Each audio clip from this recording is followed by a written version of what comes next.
saya Gina Fitria. Saya Sheila Dominic Teja. Kami dari program studi Creative Partnership Binus University Bandung. Dalam video kali ini akan melaksanakan video bedah buku yang memiliki judul The 21 Irrefutable Laws of Leadership karya John C. Maxwell.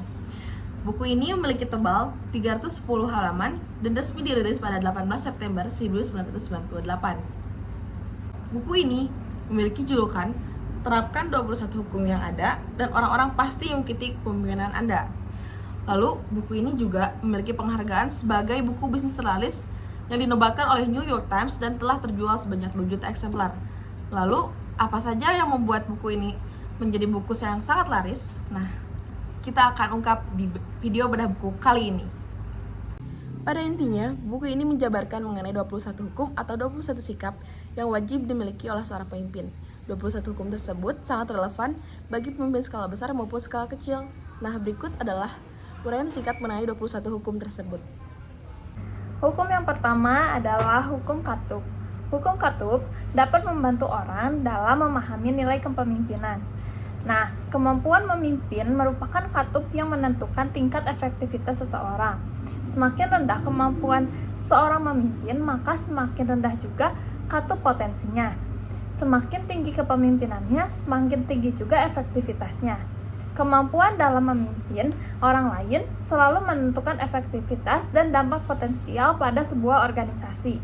Kesuksesan dapat saja terjadi tanpa adanya pemimpin, namun kesuksesan tersebut hanya membawa efektivitas yang terbatas dibandingkan dengan kesuksesan dengan pemimpin, karena akan semakin besar dampak yang dibuat, semakin besar juga pengaruh yang dibutuhkan. Hukum yang kedua ada hukum pengaruh.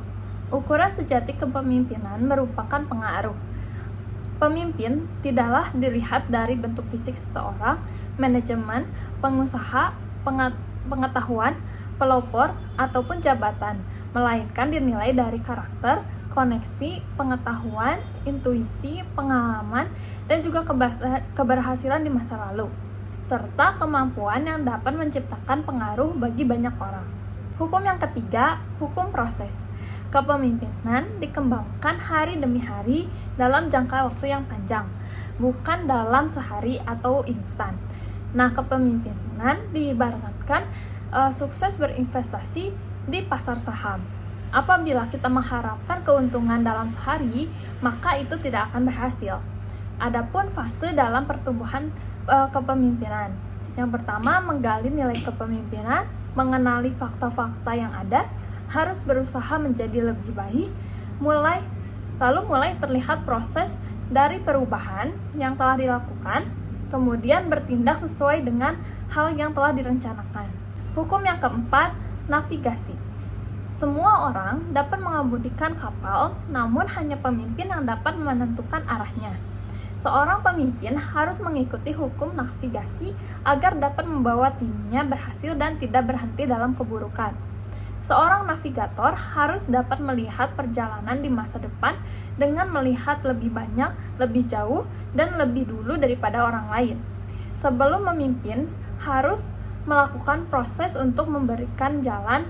Yang pertama, navigator harus belajar dari pengalaman masa lalu dengan melihat hal yang perlu diganti dan dipertahankan hal yang baiknya.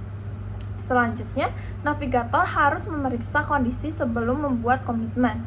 Navigator juga harus mendengarkan perkataan orang lain, serta navigator juga memastikan kesimpulan yang mewakili keyakinan dan fakta. Hukum yang kelima, hukum nilai tambah. Pemimpin menambahkan nilai dengan melayani orang lain. Banyak orang menganggap bahwa keberhasilan adalah dengan mencapai kedudukan tertinggi, namun sebenarnya adalah dengan memajukan diri kita untuk dapat memajukan orang lain.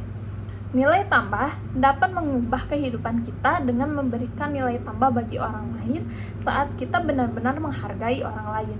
Saat kita membuat diri lebih berharga daripada orang lain.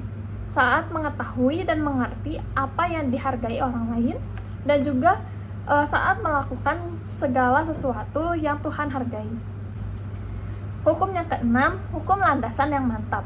Kepercayaan adalah dasar kepemimpinan.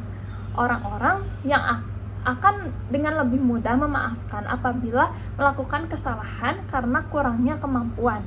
Namun, tidak dapat memaafkan kesalahan yang terjadi karena kepercayaan. Kemudian, karakter menjadikan hal landasan yang sangat penting untuk dimiliki seorang pemimpin. Hukum yang ketujuh, hukum respect. Orang-orang mengikuti pemimpin yang lebih kuat daripada diri mereka sendiri. Reputasi dan pengaruh memunculkan rasa hormat. Ada 6 cara pemimpin mendapatkan rasa hormat, di antaranya bakat kepemimpinan, menghormati orang lain, keberanian, kesuksesan, loyalitas, dan nilai tambah bagi orang lain. Hukum yang ke-8, hukum intuisi. Pemimpin mengevaluasi semua hal dengan intuisi kepemimpinan. Semua orang memiliki intuisi, namun tidak semua orang memiliki intuisi kepemimpinan. Seseorang dengan intuisi kepemimpinan akan secara otomatis mengetahui apa yang harus dilakukan secara naluriah. Intuisi dapat dikembangkan dengan keterampilan yang dipelajari. Cara berpikir kepemimpinan adalah pembacaan situasi, pembacaan tren, pembacaan sumber daya, pembacaan orang lain, dan pembacaan diri sendiri. Ada 3 level intuisi kepemimpinan, diantaranya secara alami memahami kepemimpinan, dapat dibina untuk memahami kepemimpinan, dan tidak pernah memahami kepemimpinan. Hukum yang ke-9, hukum daya tarik. Diri sendiri dapat menentukan orang yang tertarik. Kesamaan dapat menjadikan sebuah daya tarik. Karakteristik seseorang yang memiliki daya tarik diantaranya generasi, sikap, latar belakang, nilai-nilai, energi, bakat, kemampuan memimpin, menghidupkan kepemimpinan, melawan arus, dan sejarah yang mengubah arah. Hukum yang ke-10, hukum hubungan.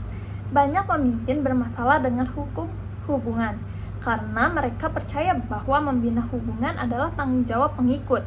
Namun justru pemimpin sukses adalah seseorang yang dapat membangun hubungan dengan orang lain, di mana ia akan mengambil langkah pertama yang kemudian berupaya untuk terus membangun hubungan tersebut. Hukum yang ke-11, hukum lingkar dalam. Potensi seseorang pemimpin ditentukan oleh orang-orang terdekatnya. Orang yang berbakat pasti dapat membuat kita tergoda dan yakin bahwa bakatnya tersebut dapat menjadikan kesuksesan orang tersebut.